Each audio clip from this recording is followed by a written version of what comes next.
Hi guys, and welcome to another episode of Ecotech. If you're new to the channel, basically I talk about consumer behavior as far as it pertains to electronic. I'm gonna just list a few of the red flags that I essentially want you to watch out for so that you can become a better consumer. We don't all necessarily have the money to walk into a manufacturer store or our biggest consumer electronics store and just buy something right out. A lot of times we're looking for a deal. As I've stated in other videos, most of the purchases that I believe that we make come from a category that I deemed the compromise category. And essentially that category consists of the compromises that you make so that you can get a better deal on tech products. I'm just going to go right into some of the red flags that you might want to watch out when you're buying something from a seller. One of the first things that I have down here is if the seller is not being clear about the description of the item. Okay, so this is huge, right? I mean, you're looking at a listing and you have more questions than you do clarity. Like if you have more questions at the end of reading someone's description, then I think that that's definitely a red flag, right? The tech product that you're buying is maybe, let's see, a mouse, right? But you just see a picture of a mouse and the description says works great, all right? But what kind of mouse is this? Like, where does it come from? Who created this mouse? These are questions that should not be the case, right? Now, of course, you could have some person that's just posting this listing that has no idea how to use the platform. But this is usually, I would say, in the rare cases, most people that actually post items to sell, they are very aware and very clear of what they're doing. Listing an item for sale is no harder than posting a post on Facebook or Twitter or anything else. If somebody's not being clear about the description of the item that they're trying to sell, to me, it's a red flag.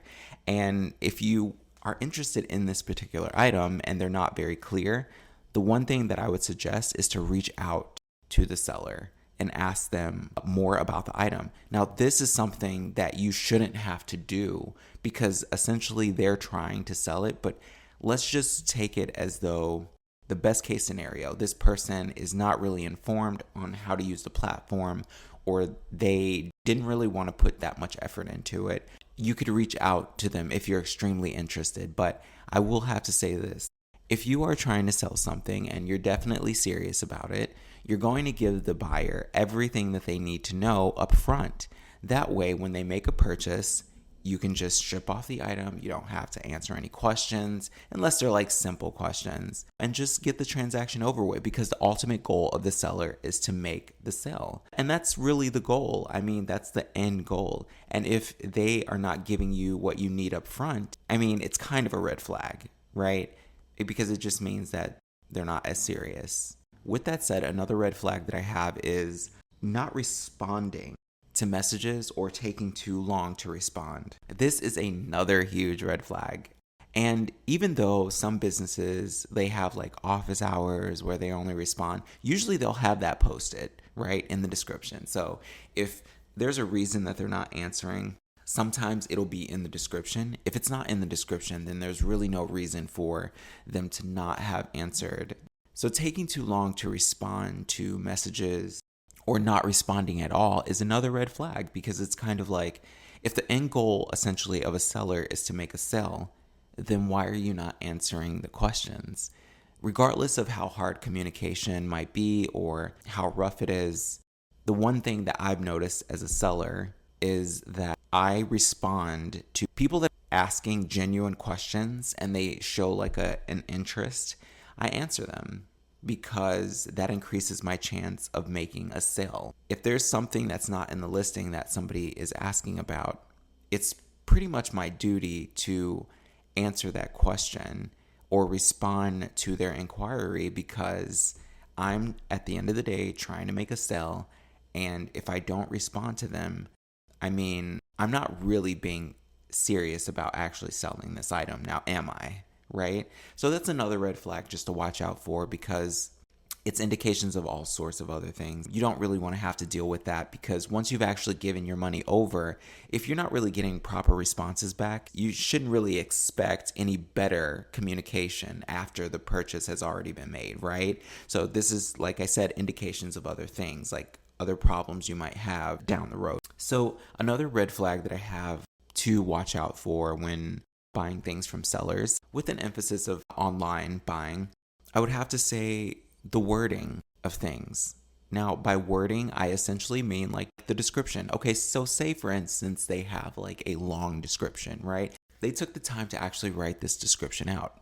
Now, you go over the description and you're like trying to make out things and it's not very clear.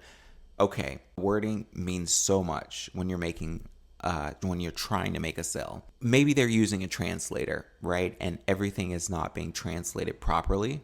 Nevertheless, I will say this. If you are trying to sell a product, you will find a way to put it in its best light. And that's everything from pictures to description. If you're serious about making that sale, these things have to be on point. And wording is huge. You shouldn't have any questions as far as the grammar or the language or anything like that. I can't tell you how many listings I've run over where the wording is just off. And by off, I mean like you can't clearly tell what's actually being said there, right? You can't tell what they actually mean because maybe they skip some words or like they're being very vague or something like this. This is a red flag. And it's a red flag for a few reasons. One, they didn't really take the time to realize this is not proper communication. Whatever language it's in, it should be very clear to people who actually read and understand that language. If it's wordy and spotty, it's a red flag. It's one thing for people to talk that way. It's another thing for people to write that way. When you're writing, you have time to actually articulate what you're trying to say. You have time to stop, think about it, correct any mistakes that are made. I mean, I don't know who's rushing these people, but I'm saying like there's no way in the world and there's no reason for anything to be too vague. Do you get what I mean? If there's things that are vague and it's very clear to you that they're like skipping over some things, this is just a red flag, like altogether.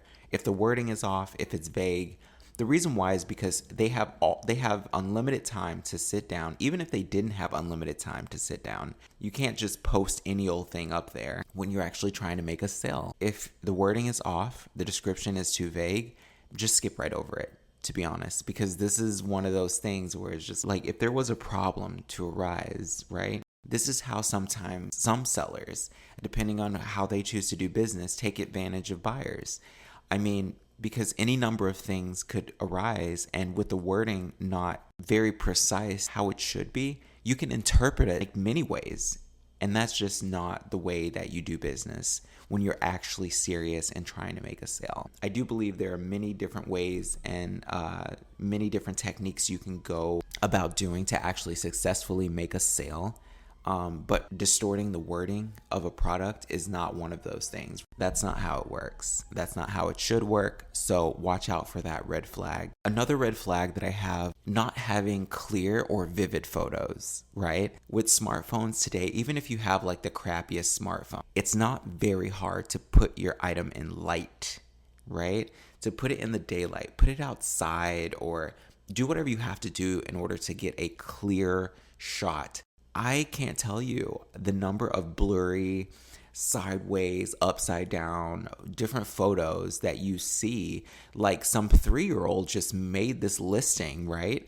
This is a red flag, right? Because if you can't properly make out the photo of the item that you're about to receive, how do you really know what you're about to receive? There could be a huge amount of damage on this item, and they can get away with it because it was in the description. They posted photos, you still bought the item. The thing is though, is maybe there was more damage than what you believed, but just because you assumed that there wasn't as bad a damage doesn't make them in the wrong. Do you get what I mean? This is why it's important for you to be smart as a consumer, because some people that sell, this is what they prey on. And unfortunately, this really gets people sometimes. Make sure that the item has vivid photos, ones that you can see very clear, And when you read the description, you can relate it to the photos, right? If they say that there's a scratch here and there's some damage around here, you should be able to look at the photos and clearly see that.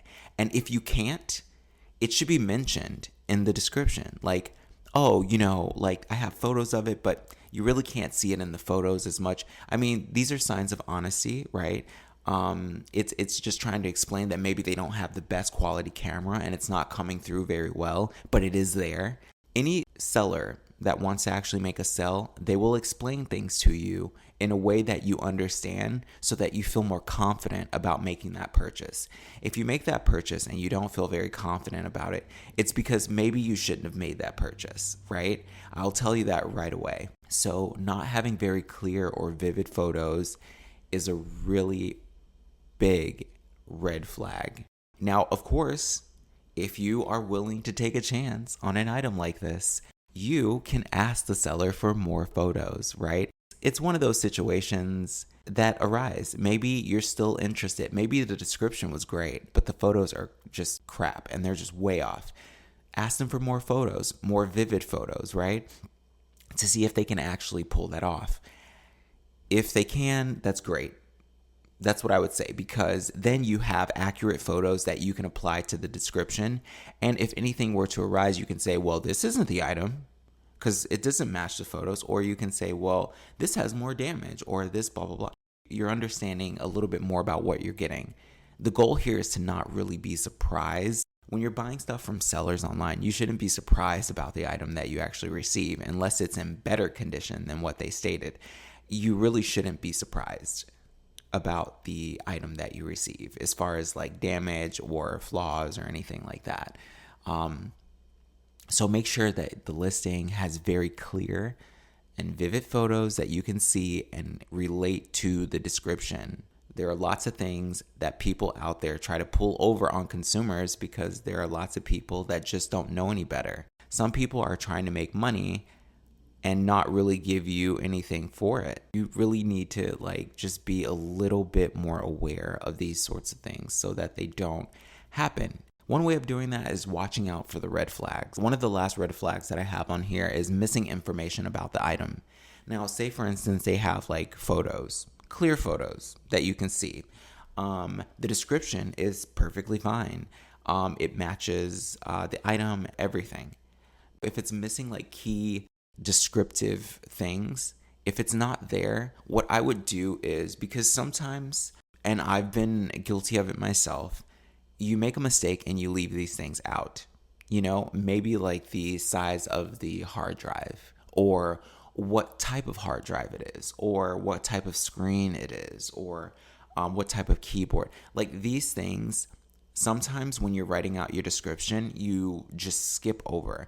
They try to encourage you on some websites to fill in this information by giving you these little options where you can essentially just pick from a drop-down menu and put the information in there. But sometimes you find that listings are still missing this information. If everything looks on the up and up, but it's missing information, it's still a red flag. The thing is, though, is what I would do with this red flag is I would just reach out, right? I would reach out to the seller and I would ask them, can you tell me what kind of this it is? What kind of screen is this? If there's things that are missing, it should alert you to just be aware, right? But what I would do is just approach with caution. So you ask the seller, of course, about whatever information that you're really wondering about that's not included. And then you start to go off your other red flags, right? You start to think well, how fast are they responding to me? Do they respond within the same day? Or has it been a week since they've responded? Because if it's been a week, then you might want to just move along, right? Because maybe there's a reason that they haven't answered that question. I have had so many different experiences that I am aware that there are people that actually sell things, list things, and they're not being very truthful about what they're actually selling. Anything that's out of place, it should immediately send a red flag to you just to be more aware about making or proceeding with that kind of purchase with this seller, because it's an indication of what down the line you could run into. So say for instance, you buy an item and it's missing information, right? Well, you're just expecting that you're going to get this particular item. So you look up the specs and whatever. But what if you get the item and there has been alterations to it? Because this is a used item, right? This is a pre-owned item, or even let's say it's listed as a brand new item. And you're just assuming that you're going to get a certain set of specs. Well, what if the specs are different? What if they're way lower? What if you get a different screen? What if things are just not the way they should be? Well, technically it wasn't in the listing. How does them giving you an item that is exactly what they said it was, how does that make them wrong? It doesn't make them wrong. And this is why you have to inquire a little bit more, especially when it comes to tech products. There's so many different kind of alterations, variations, different models. I mean, if you don't even know the model number, right? Let's say that's not on the listing. They can give you any model. They can give you any model of it. Like, think about MacBooks. They all look the same. If you don't know what year that MacBook is, you could essentially be buying anything. Let's say you look at a picture and you assume that this MacBook is from this time just because it looks just like the one in the photo. But then you get it and you realize it's about a year behind or 2 years behind. The specs are much less than what you were expecting. This does not make them wrong because you made assumptions and you didn't reach out to them to actually confirm this. When you actually reach out to the seller and you confirm these things, you can prove that this is what they said it was via the messaging. You can prove that this is what, like, even though it wasn't in the listing, this seller said that all these things were included and this is what it was and blah, blah, blah.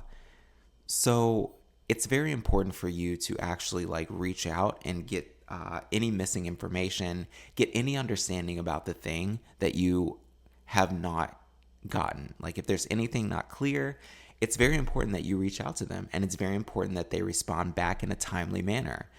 Otherwise, red flag.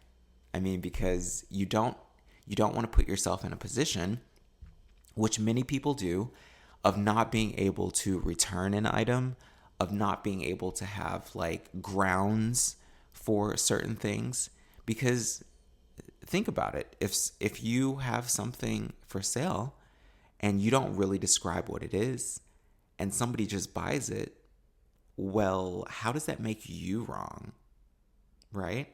You got to think about it. Like, how does it really make the seller wrong if the person never inquired and they only made assumptions, right? You can't make assumptions with these kinds of things.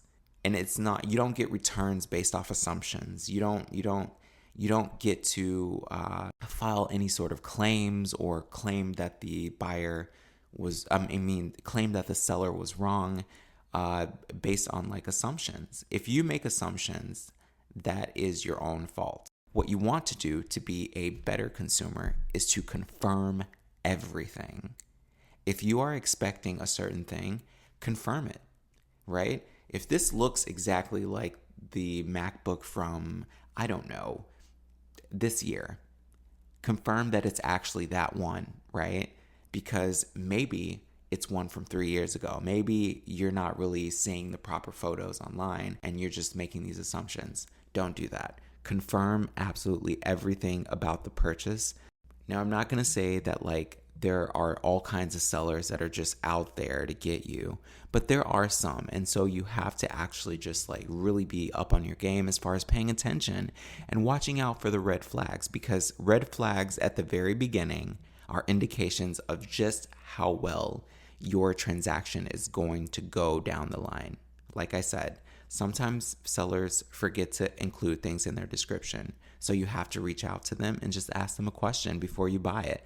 Don't buy it before then, because you put yourself in a very bad situation, right?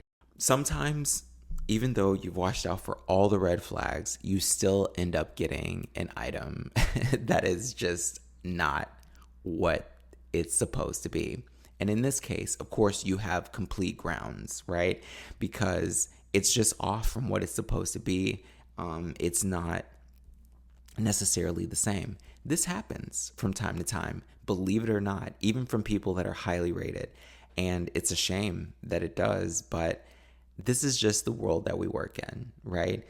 These sorts of things happen from time to time, but a better way to deal with these things is to not get stressed out. Try to use a very level head. Try to be very aware when you're looking at listings and making purchases.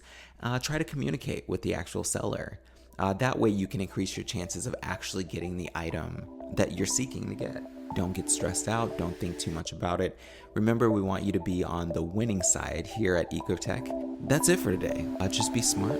Watch out for the red flag. This has been Ecotech, and I'll see you guys in the next episode.